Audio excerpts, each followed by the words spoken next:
Assalamu alaikum. Peace to you all. My name is Saba Ahmed. I'm a law student at American University.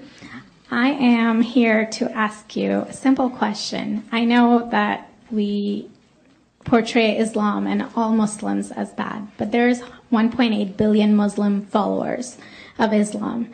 We have 8 million plus Muslim Americans in this country, and I don't see them represented here.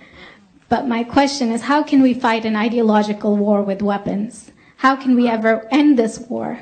The jihadist ideology that you talk about, it's an ideology. How can you ever win this thing if you don't address it ideologically? Great question. I am so glad you're here, and I am so glad you brought that up because it gives us an opportunity to answer.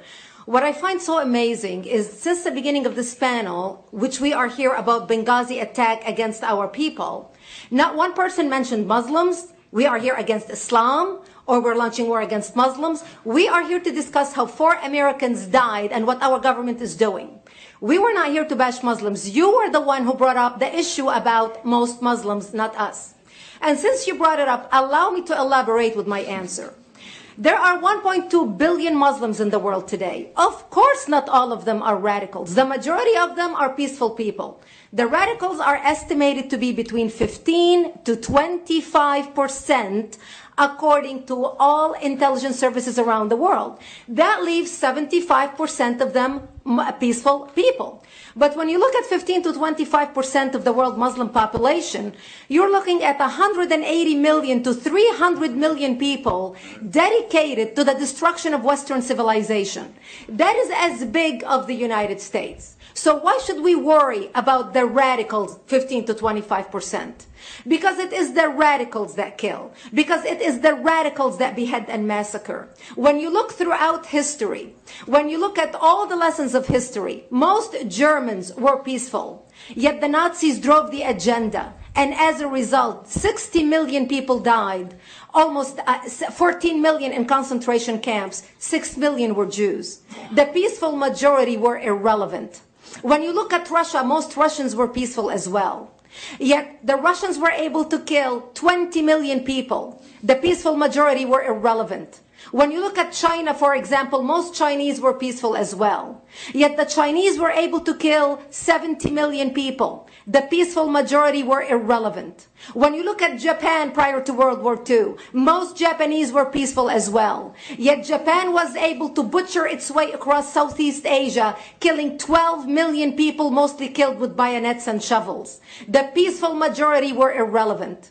On September 11th in the United States, we had 2.3 million Arab Muslims living in the United States. It took 19 hijackers, 19 radicals to bring America down to its knees, destroy the World Trade Center, attack the Pentagon, and kill almost 3,000 Americans that day. The peaceful majority were irrelevant. So for all our powers of reasons and us talking about moderate and peaceful Muslims, I'm glad you're here. But where are the others speaking out? And since you are the only Muslim representative,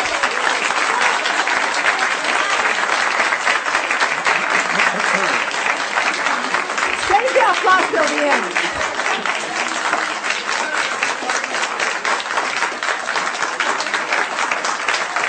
Thank you.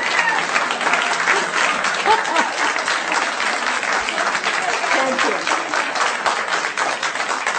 And since you're the only Muslim representative in here, you took the limelight instead of speaking about why our government, and I assume, are you an American?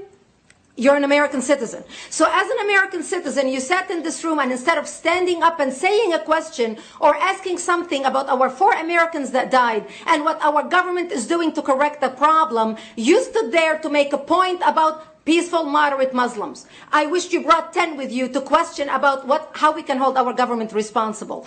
It is time we take political correctness and throw it in the garbage where it belongs and start calling it fair play.